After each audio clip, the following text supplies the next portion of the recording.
RSC பசங்கள்லாம் drips போகும்போது reunion அல்லது அது ட்ரிப் போகும்போதெல்லாம் ஏதாவது ஒரு ஸ்டாண்டர்ட் காமெடி பண்ணுவேன். ஆனால் நான் ரொம்ப ஜாக்கிரதையாக அந்த கடைசி நாள் தான் பண்ணுவேன். ஏன்னா முதல் நாளே பண்ணா ஐயோ இவன் கூட 8 நாள் இருக்க போகிறோமா அப்படின்னு அவன் அடுத்த நாளே காலத்துக்கு ஓடிடுவோம், இன்னும் நாஸ்தி ஆயிடும்ன்றதுனால நான் கடைசி நாள் தான் பண்ணுவேன்.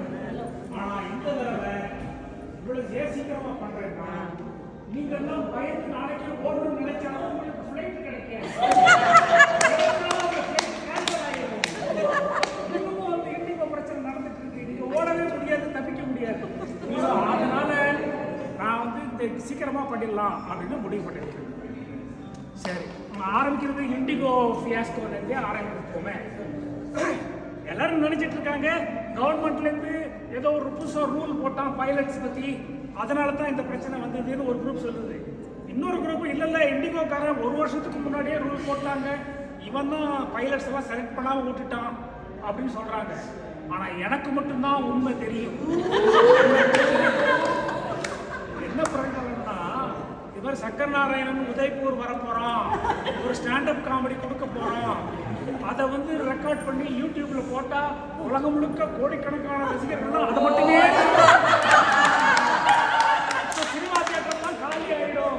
ரஜினி அப்புறம் கமல் அப்புறம் சல்மான் கான் படங்கள்லாம் ஓடாது அப்படின்னு எல்லா ஹாலிவுட்டு பாலிவுட்டு கோலிவுட் ப்ரொடியூசர்ஸ்லாம் ஒன்றா சேர்ந்து அந்த இண்டிகோ ஆளுங்களை பிடிச்சி எப்படியாவது அவன் ஃப்ளைட்டை கேன்சல் பண்ணிடுங்க அப்படின்னு சொல்லிட்டாங்க. ஆனால் அந்த ஒரு ஃப்ளைட்டை மட்டும் கேன்சல் பண்ணால் பத்தாது, டவுட் வரும் எல்லாருக்கும். மோர் ஓவர் ஒரு ஃப்ளைட் கேன்சல் பண்ணால் இன்னொரு ஃப்ளைட்டில் வந்துடுவான். 8 மணி ஃப்ளைட் கேன்சல் பண்ணால் 10 மணி ஃப்ளைட்டில் வந்துடுவான். 10 மணி ஃப்ளைட் கேன்சல் பண்ணால் 12 கேன்சல் பண்ணுவான். 1000 ஃப்ளைட்டை கேன்சல் பண்ணுவான். 2000 ஃப்ளைட்டை கேன்சல் பண்ணு, எப்படி வர்றான்னு பார்த்துக்கலாம். அப்படிதான் என் ஃப்ளைட்டு கேன்சல் ஆச்சு. அப்புறமும் என்ன பண்ணேன்னா ஒரு முனியாண்டிங்கிற பேர்ல ஒரு டிக்கெட் புக் பண்ணி ஃபேக் ஐடி கிரியேட் பண்ணி அதுல தான் நான் ஃப்ளை பண்ணி போறேன். போய் பாத்து எடுத்து பாருங்க. முனியாண்டி அம்மாவா? ஸோ இந்த மாதிரி காமெடிலாம் இருந்துருக்கு. அப்புறம் இந்த காமெடியில் என்னுடைய வாழ்க்கையில் நடந்த சில சுவாரஸ்யமான சம்பவங்கள்லாம் சொல்ல போறேன். நீங்க எல்லாருமே என்னுடைய வாழ்க்கையின் முக்கியமான அங்கங்கிறதுனால இந்த சம்பவங்கள்ல நீங்க சில பேர் வருவீங்க. அவங்க யாருன்னு உங்களுக்கு தெரியும், இவரா இருக்குமோ அவனா இருக்குமோ சந்தேகம் வரும். ஆனா நான் இந்த இதில் யாருடைய பேரும் சொல்ல போறதில்லை. ஏன்னா இதை ரெக்கார்ட் பண்ணி யூடியூப்ல போட போறோம், கோடிக்கணக்கான பேர் பார்க்க போறாங்கல்ல. ஸோ இண்டிவிஜுவல் ஆளுங்கள் பேர் எதுவுமே இதுல வராம பார்த்துக்கணும். நான் சொல்ல மாட்டேன், நீங்களும் சொல்லாதீங்க. உங்களுக்கு தெரிஞ்சாலுமே டேய் முனியாண்டி அவன் ஒன்னதான் கஞ்சான்னு சொல்றான், அல்லது ஏன் காளியாத்தா அவன் ஒன்னதான் கஞ்சான் அப்படின்னு சத்தமா பேரெல்லாம் சொல்லாதீங்க. முனியாண்டி காளியாத்தாவும் நிஜமாவே காளியாத்தா ஆகிடும். ஸோ அதை கொஞ்சம் அவாய்ட் பண்ணுங்க. ஸோ முதல் இன்சிடென்ட் என்ன அப்படின்னா, போன வருஷம் நாங்கள் யூஎஸ் போயிருந்த போது we needed accommodation for 2 weeks. எங்கேயா தங்க வேண்டி இருந்தது. சரி ஏர்பிஎன்பி புக் பண்ணலாம் அப்படின்னா அங்கே இருந்த நம்ம ஃப்ரெண்டு ஒருத்தர் இல்லை வேண்டாம், என் வீட்டில் என் ஒய்ஃபும் டாக்டரும் வெளியில் இருக்காங்க, நானும் ஒரு கேம்புக்காக 2 வாரம் வெளியில் போகிறேன், ஸோ என் வீடு சும்மா தான் இருக்கும் போது என் வீட்டில் வந்து தங்குங்க அப்படின்னு சொன்னாங்க. சரி நல்லா போச்சு வர்றேன் அப்படின்னு. ஆனால் ஒரு கண்டிஷன் அப்படின்னா. என்ன கண்டிஷன்? நீ டெய்லி தண்ணி போடணும். ஒரே ஆனந்த அதிர்ச்சி. என் பொண்டாட்டி நான் தண்ணி போடணும்னா விட மாட்டேன். ஆனால் ஹவுஸ் ஓனரே சொல்றாரு டெய்லி போடணுங்கிறாரு, அதனால நான் போடுறேன்னு சொல்லி போட்டுடலாம் அப்படின்னு. தண்ணி அது வீட்டில் நிறைய இருக்கு. சரி அப்படின்னு சொன்னா காலையிலையும் தண்ணி போடணும், சாயங்காலமும் தண்ணி போடணும். சாயங்காலம் சரி, காலையில் எதுக்குடா போடணும் அப்படின்னு எனக்கு ஒரே கன்ஃபியூஷன். அப்புறம் சொன்னா வீட்டுக்கு பின்னாடியும் தண்ணி போடணும், முன்னாடியும் தண்ணி போடணும். முன்னாடியாவது ஒரு டெக்கு வச்சிருக்கான், கொஞ்சம் பிரைவசி இருக்கு. முன்னாடி தண்ணி போட்டா ரோட்ல போட வரவங்க பார்ப்பாங்க, கேவலமா இருக்கு சொல்றான். ஓகே அப்படின்னு. அப்புறம் அவன் வீட்டில் போய் பார்த்தா கூட்டு போய் முன்னாடி ஒரு பெரிய கார்டன், பின்னாடி ஒரு பெரிய கார்டன், மரம் செடி கொடி எக்கச்சக்கமா இருக்கு. இதுக்கு தான் நீ தண்ணி போடணும், தண்ணி ஊற்றணும்னு சொல்லியிருக்கலாம், அல்லது தண்ணி பாய்ச்சணும்னு சொல்லியிருக்கலாம், அல்லது பிளாட் எல்லாம் வாட்டர் பண்ணணும்னு சொல்லியிருக்கலாம். ஏன்னா ஃப்ரேஸ் இருக்கும்போது எல்லாத்தையும் சொல்லிட்டு தண்ணி போடணும் சொல்லியிருக்கான். சரி அப்புறம் அவன் கிளம்பி போயிட்டான். தண்ணி போடணும்னு போய் அந்த டேப்பை திறத்தா முன்னாடி ஒரு டேப்பு பின்னாடி ஒரு டேப்பு, ஒரு நீளமான ஹோஸு. அந்த ஹோஸ் எண்டில் நாசில்லாம் எதுவுமே இல்லை. ஸோ போய் டேப்பை திறந்தாக்க அந்த நாசுக்கு ஹோஸ்லேருந்து தண்ணியாக வருது. ஸோ அதை போய் ஒரு 2 செடியில் பிடிச்சிட்டு அப்புறம் அது கீழே போட்டு ஒரு 10 ஸ்டெப்பு நடந்து வந்து அந்த டேப்பை மூடணும். அப்புறம் மறுபடியும் நடந்து வந்து அந்த ஹோஸை கொண்டு போய் இன்னொரு இடத்துல போய் போடணும். அப்புறம் மறுபடியும் 10 ஸ்டெப்பு நடந்து வந்து டேப்பை திறக்கணும். நடந்து வந்து மூடி. இதெல்லாம் நம்மளுக்கு வேலைக்கு அவன் எக்கச்சக்கமாக நடப்பான், யாராலும் நடந்துகிட்டே இருப்பான். டெய்லி 10 மைல் 20 மைல் நடப்பான். நம்மளுக்கு இதெல்லாம் வாழைப்பழமே யாராவது தோலை முடிச்சு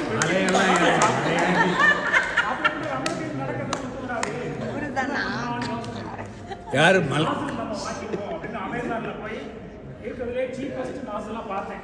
$5 ஒன்று இருந்தது. 2 நாசல் ஆர்டர் பண்ணேன், முன்னாடி ஒன்று பின்னாடி ஒன்று.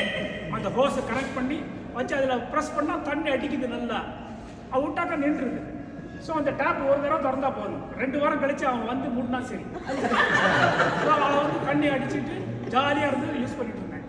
என் ஒய்ஃப் பார்த்துட்டு இது நல்ல ஐடியாவாக இருக்குது, சூப்பராக இருக்குங்க, உங்களுக்கும் யூஸ்ஃபுல்லாக இருக்கும், உங்கள் ஃப்ரெண்டு ஊர்லேருந்து வந்ததும் அவரும் யூஸ் பண்ணிக்குவார், அவருக்கு ஒரு கிஃப்ட் மாதிரி இருக்கும் அப்படின்னா. என்ன விளையாடுறியா, $5 $10 எவ்வளோ கிஃப்ட் கொடுப்பானா? ஏதோ 2 வாரம் தங்க வச்சான்றதுக்காக இவ்வளோ பெரிய கிஃப்டாக கொடுக்கறது சான்ஸே இல்லை. என்ன சொல்கிறீங்க? அந்த இது ஹோஸ் அந்த நாசில் எடுத்துகிட்டு போய் நீங்கள் என்ன பண்ண போகிறீங்க? அதான் விலை கொடுத்து வாங்கியாச்சே அப்படின்னா. அதுக்கு நான் ஒரு பிளான் வச்சுருக்கேன். 2 வாரம் கழிச்சு வர்றான்ல, அதுக்கு முந்தின நாள் நைட்டே அதை கழட்டி ஒரிஜினல் அமேசான் பேக்கேஜ் எல்லாம் இருக்கு, அப்படியே பத்திரம் வச்சிருக்கேன். அதில் வச்சு ரீஃபண்ட் வந்துடுறேன். நம்மளுக்கு 2 வாரம் தண்ணி ஊற்றின மாதிரி ஆச்சு, காசு பைசா செலவில்லை. சரி, பொண்டாட்டின்னா காரி துப்புறதெல்லாம் சகஜம் தானே, ஒரு நாளைக்கு 10 தடவை நினைக்கிறது தானே, இதெல்லாம் ஒரு பெரிய விஷயமா அப்படின்னு பண்ணேன். அப்புறம் தான் அந்த ஸ்டோரியிலேயே ஒரு ட்விஸ்ட். சீக்கிரமா அந்த கேம்ப் மூடுதுன்னு 2 நாள் முன்னாடியே வந்துட்டான். வந்துட்டு எனக்கு ஹலோ கூட சொல்லல, தள்ளிட்டு போய் செடியெல்லாம் நல்லா இருக்கா அப்படின்னு பார்த்துட்டு நாசிலையும் பார்த்துட்டேன். என்னப்பா நாசிலாம் நீ வாங்கி வச்சிருக்க, ஏன் இதெல்லாம் வாங்கியிருக்க, அதெல்லாம் வேண்டாமே. சரி வாங்கியிருக்கேன், எனக்கோ தேங்க்யூ. என்னடா அப்புறம் என் பொண்டாட்டி சொன்னா, சரி அவர் பார்த்துட்டாரு, ஸோ அதனால அது கிஃப்டாகவே இருக்கட்டும். நான் சொன்னேன், ஒரு தடவை நான் முடிவு பண்ணிட்டா அதுக்கப்புறம் என் பேச்ச நானே கேட்க மாட்டேன், ஆனா பொண்டாட்டி பேச்ச கேட்பேன். நான் சொல்றேன், உங்களுக்கு அதை வச்சிருங்க அப்படின்னு. ஆனா எனக்கு நான் மனசு கேட்கல. அன்னைக்கு நைட்டு அப்படியே படுத்துட்டு யோசிச்சுட்டு இருந்தேன், என்ன பண்ணலாம் அப்படின்ட்டு. $10 ஒரு இரிசி மாதிரி $10 உண்ணாம தின்னாம அண்ணாமலையாருக்கு கொடுத்த மாதிரி $10 கொடுக்கணுமா அப்படின்ட்டு. சரி பொண்டாட்டிக்கு தெரியாமலே அதை நோட்டிடுவோம் அப்படின்ட்டு போய் நைட் ஒரு நைட்டா அந்த நாசில்ஸ் எல்லாம் கழட்டி கொண்டு வந்து பெட்டியில் வச்சு மூடும் போது எழுந்திரிச்சிட்டான். அதான் கழட்ட வேணான்னு சொன்னேனே, அப்புறம் ஏன் கழட்டுறீங்க அப்படின்னா. நான் சொன்னேன், அது அவன்கிட்ட ஏதாவது சொல்லி சமாளிச்சுக்கலாம். என்ன சொல்லுவீங்க, காலையில் எழுந்து நாசில் காணாம பாருங்க, என்ன சொல்லுவீங்க? அது நாசில் காக்கா தூக்கிட்டு போச்சு சொன்னா. அந்த பாருங்க, அவர் உங்க ஃப்ரெண்டு தான், உங்க அளவுக்கு தான் கூட இருக்கணும். ஆனாலும் காக்கா தூக்கிட்டு போயிடுச்சு நாசில்னு சொன்னா நம்ம அளவுக்கு இருப்பாரு எனக்கு தோணல. நானும் யோசிச்சு பார்த்தேன், அது ரைட்டு தான். ஆனா அவன் குயின்சி ஃப்ரூட்லாம் சாப்பிட்றாங்க, குயின்சி ஃப்ரூட் நல்லா இருக்குன்னு வேற சொல்றாங்க. அப்படிப்பட்டவன் என்ன சொன்னாலும் நம்பிடுவான் அப்படின்னு முடிவு பண்ணிட்டேன். சரி நாளைக்கு பார்த்துக்கலாம். அடுத்த நாள் காலையில் தோட்டத்திலிருந்து ஐயோ நான் அதெல்லாம் கேட்டது இறங்கி ஓடிட்டு பார்த்தா நம்மால் தான் சாக்கு, நீ வாங்கி கொடுத்த நாசில்ஸ் காணும்பா, முன்னாடியும் காணும் நாசிலும் காணும் அப்படின்னு சொன்னான். நான் நினைச்சேன் அதே தான் நடந்துருச்சு. நான் சொன்னேன், என்ன முந்தாள் நாள் நான் பேப்பரில் படித்தேன், இந்த பே ஏரியாவில் ரொம்ப பெட்டி தெஃப்ட்ஸ்லாம் நடக்கலாம், அநியாயத்துக்கு சின்ன விஷயங்கள்லாம் திருடிட்டு போயிடுறாங்க, வாசலில் நடக்கிற பிச்சை செருப்பெல்லாம் அடிச்சுட்டு போயிடுறாங்களாப்பா. அப்படி இருக்கும்போது புது நாசில் விடுவாங்களா, எவ்வளோ திருடிட்டான் அப்படின்னு. என் பொண்டாட்டி வந்து என்ன அப்படின்னு பார்த்தா, என்ன நடக்குது அப்படின்ட்டு. நம்ம ஃப்ரெண்டு சொன்னால், இது மாதிரி நாசில் யாரோ திருடிட்டு போயிட்டாங்க, பிச்சை செருப்பெல்லாம் திருடிட்டு போகிறாங்களாம், பேப்பரில் வந்துருக்குதான் அப்படின்னா. என் பொண்டாடி சொன்னா, இஞ்ச செருப்பு காணணும்னா ஏதாவது நாய் திட்டி நாசில் காணணும்னா கண்டிப்பாக இந்த நாயால் தான் எடுத்து. அப்புறமா அந்த நாசிலை ரிட்டர்ன் பண்ண மறந்து போய் அப்படியே இந்தியாவுக்கு கொண்டு வந்து அதை கஸ்டம்ஸ்காரன் பிடிச்சி ஹைடெக் நாசில் ஏதோ ஒரு இது ஜெட்டெல்லாம் நீங்கள் கொண்டு வந்துருக்கீங்க, அதனால உங்களுக்கு 2 லட்ச ரூபா ஃபைன் போடுறாங்க. ஐயோ 2 லட்சம் ரூபா, ஐயோ அது மொத்தம் 850 ரூபா தான். ஏன் இதெல்லாம் ஹைடெக் சமாச்சாரம். 2 லட்சம் ஃபைன் போடாமல் இருக்கணும்னா எனக்கு ஒரு 20,000 கொடுங்க. சரின்னு 20,000 கொடுத்துட்டு வருது. ஸோ ஒரு $10 சேவ் பண்ணுறதுக்காக 20,000 செலவு பண்ண வேண்டியது. இதுலேருந்து என்ன தெரியுது? நண்பனுக்கெல்லாம் துரோகம் பண்ணக்கூடாது. முக்கியமாக குவின்சி ஃப்ரூட் சாப்பிட்ற நண்பனுக்கு துரோகமே பண்ணக்கூடாது. அதான் தெரியுது.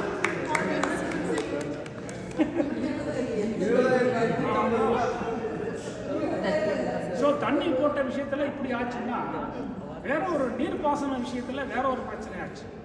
அது ஒரு 2 வருஷத்துக்கு முன்னாடி இதே மாதிரி தான் ஃப்ரெண்ட்ஸோடு சேர்ந்து டூர் போகிறப்போ எல்லாரும் சேர்ந்து ஒரு அருவியில் போய் குளித்தாங்க. நல்லா ஜாலியாக குளித்தாங்க. குளிச்சுட்டு எல்லாரும் கரையாறினாங்க. அப்புறம் பார்த்தா குரூப்பில் போய் குளிக்க போன லேடிஸ் மட்டும் காணும்.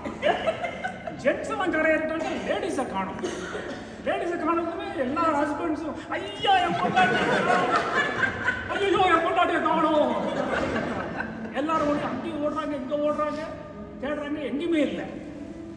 இடையில வேடிக்கை பார்க்கறதுக்கு ஒரு கும்பல் இருக்கும்ல, ஒரு கும்பல் வேடிக்கை பார்த்துட்டு என்ன தேடுறீங்க, யாரை தேடுறீங்க? இது மாதிரி எங்கள் குரூப்பில் வந்த லேடிஸு குளிக்க போனவங்கள அருவி அடிச்சுட்டு போயிடுச்சு போல, அவங்களெல்லாம் ஆளை காணல. அட பாவீங்களா, எங்களையா இவ்வளோ நேரம் தேடிட்டு இருக்கீங்க, நாங்கள் இங்கே தானே இருக்கிறோம் அப்படிங்கிறாங்க. என்னது இந்த பக்கத்தில் போய் உத்து பார்த்தா தொலைச்சு போனவங்களுடைய ஜாடா லேசாக தெரியுது. அப்பதான் தெரியுது, அருவியெல்லாம் குளிக்கும்போது தலை நிறைய எண்ணெய், உடம்பு நிறைய எண்ணெயோட போய் ஷாம்புலாம் இல்லாமல் போய் நின்னா கூட சோப்பு ஷாம்பு போடாமலே அவ்வளவு எண்ணெயும் அடிச்சுட்டு போயிடும். ஆயில் பூரா அடிச்சுட்டு போயிடும். ஆயில் மட்டும் அடிச்சுட்டு போயிடும். ஐலைனர், மஸ்காரா, ஐஷாடோ, அப்புறம் இது லிப் லைனர், லிப்ஸ்டிக், லிப் பாமு, அப்புறம் பிரைமர், ஃபவுண்டேஷன், கன்சீலர், அப்புறம் பவுடர், அப்புறம் ரூஜு, அப்புறம் ப்ளஷ்ஷு எல்லாத்தையும் அடிச்சுட்டு போயிடுச்சு. அப்புறமா வேற வழி இல்லாமல் வேன்லேருந்து மேக்கப் கிட்டெல்லாம் இறக்கி ஒன்று 1.5 டன் வெயிட் இறக்கி ஒரு 5-6 மணி நேரம் மேக்கப் போட்டு அதுக்கப்புறம் ஒரு ஐடென்டிட்டி பெரேடு நடத்தி ஒவ்வொருத்தராக செக் பண்ணி வண்டியில் ஏற்றி கூப்பிட்டுருக்கோம். ஆனால் பிரச்சனை அது இல்லை. அடுத்த நாள் பேப்பரை திருப்பி பார்த்தா அந்த கும்பக்கரை அருவிக்கரை பாசன விவசாயிகளுக்கு ஒரு அவசர செய்தி. தண்ணியில் அபாயகரமான கெமிக்கல்ஸ் எண்ணிக்கை ரொம்ப எக்கச்சக்கமாக இருக்கு. அதனால யாரும் அந்த பாசனத்துக்கு பயன்படுத்தாதீங்க. வயல்ல பாய்ச்சின அந்த பயிரெல்லாம் கருகி போச்சா, அவ்வளவு கெமிக்கல்ஸ் இருக்கு. எப்படி அவ்வளோ கெமிக்கல்ஸ் வந்தது? திடீர்னு யார் கெமிக்கல் ஃபேக்டரி ஓப்பன் பண்ணாலும் தெரியாம அதிகாரிகள் எல்லாம் மண்டையை பிச்சுட்டு இருக்காங்க அப்படின்னு கேட்போம். மண்டையை பிச்சுக்கிறது அப்படின்னா தலையில் இருக்கிற முடியை பிச்சுக்கிறது. அது எப்படி இருக்குன்னா எனக்கு தெரியாது. ஆனால் எனக்கு காதில் உள்ள முடியெல்லாம் பிச்சா எப்படி அந்த கதைக்கு கல்யாணம் ஆன புதுசுலேயே என் ஒய்ஃப் வந்து சொல்லிக்கிட்டே இருப்பார், நீங்கள் டிவி வால்யூம் ரொம்ப வைக்கிறீங்க, டிவி வால்யூம் ரொம்ப வைக்கிறீங்க. அவளோட கம்ஃபர்ட்டுக்கு வால்யூமை குறைச்சா எனக்கு நியூஸ் ரீடர்லாம் அப்படியே அந்த காலத்து இந்த என்ன படம் சொல்லுவாங்க, ஊமப்படம் பார்க்குற மாதிரி இருக்கும். லிப் ரீடிங்கில் எவ்வளோ நேரம் தான் நான் பார்க்குறது. அப்புறமா ஒரு டாக்டர்கிட்ட போய் செக் பண்ணி பார்த்து, உங்களுக்கு 2 ஸ்பீக்கரும் அவுட்டு, பேசாமல் இது போடுங்க, இயரிங் போடுங்க. நோ, எனக்கு 32 வயசு தான் ஆகுது, நான் இயரிங் போட மாட்டேன் அப்படின்னு வந்துட்டேன்.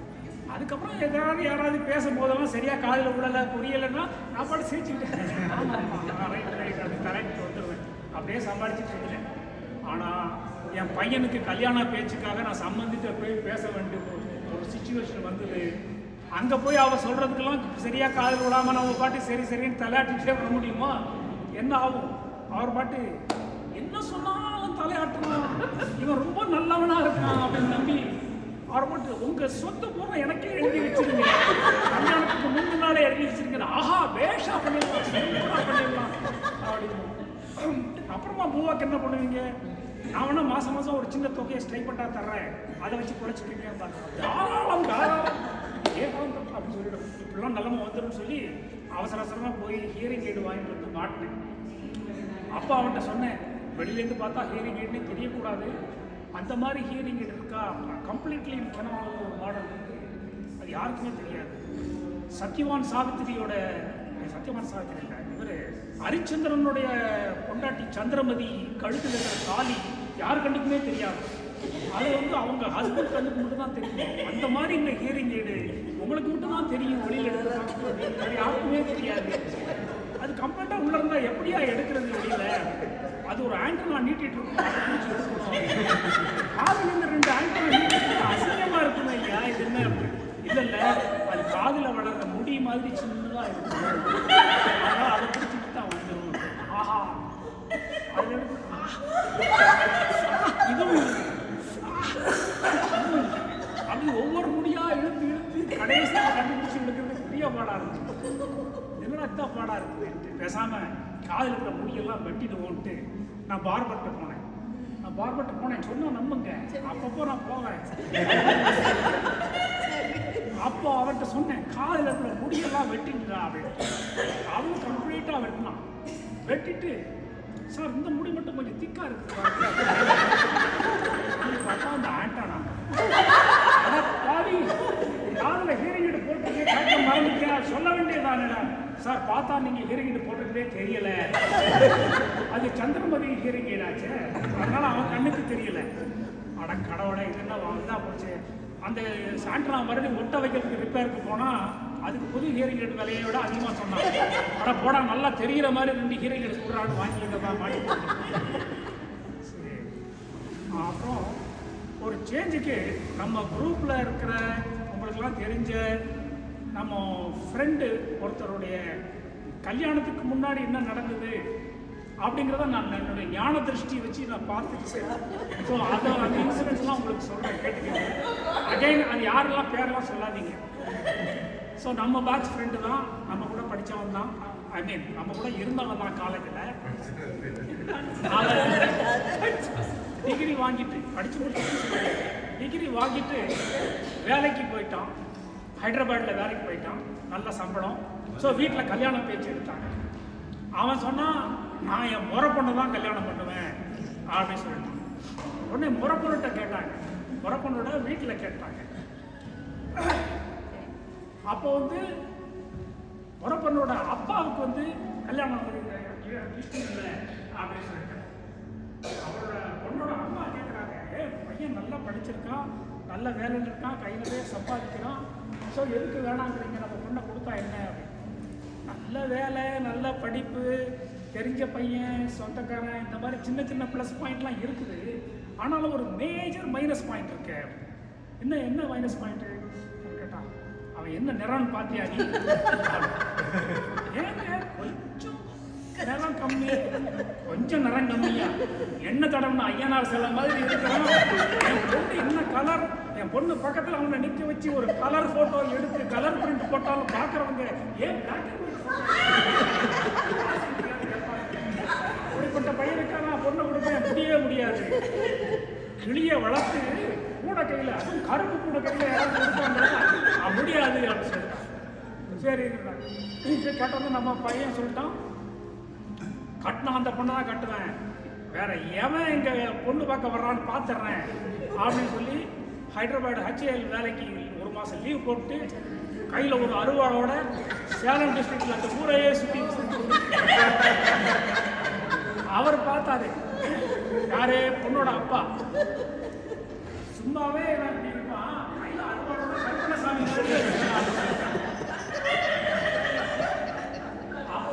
எங்களுக்கெல்லாம் கூட வருத்தமா இருந்தது. பேட்மிண்டன் பிடிச்ச கையால எடுக்கிறானே பேட்மிண்டன் அப்படின்னு. அப்புறம் திடீர்னு ஒரு நாளைக்கு அந்த பொண்ணோட அம்மா வந்து அவங்க அப்பாட்ட ஓடி வந்தாங்க.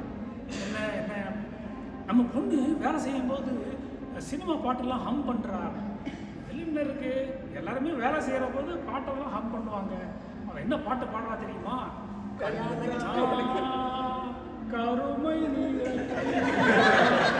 அந்த பாட்டை பாடுறா. ஒண்ணு கிருஷ்ண பரமாத்மா அந்த கார்மேக வண்ணன்னு நினைச்சு பாடுறா. ஆமா, உங்க பொண்ணு பெரிய மீரா. அது மட்டும் இல்ல, நம்ம பூஜை ரூம்ல வச்சிருந்த சிவன், விஷ்ணு, விநாயகர் எல்லா இதையும் படத்தையும் எடுத்துட்டு நம்ம குலதெய்வம் கருப்பண்ணசாமி படத்தை மட்டும் வீட்டு பற்றி அதிகமாக இருக்கும், அதெல்லாம் கண்டுக்காது, ஒரு வாரம் வீடு அவ மறந்துடுவா அப்படின்னாரு.